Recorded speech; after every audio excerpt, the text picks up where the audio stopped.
Ik ben Patrick Bosgraaf, ik ben 41 jaar oud. Ik heb een courierziekte. Toen ik op school zat, was ik al redelijk vooruitstrevend in denken van...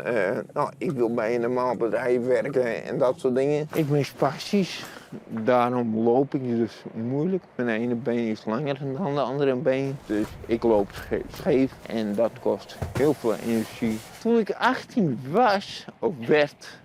ben ik voor mijn rijbewijs gegaan. Heb ik eerst een aantal lessen gehad. Ik denk wel 20 of 30 lessen. Toen heb ik eerst een keuring gehad. Toen weer een paar lessen. Ik heb 3 keuringen doorstaan. En na de derde keuring zeiden ze van jij zal nooit je rijbewijs kunnen halen. Dat gaat je niet lukken. Doorzettingsvermogen, wat niet kan. Dat heb ik ook altijd vanuit de familie moeten meegekregen.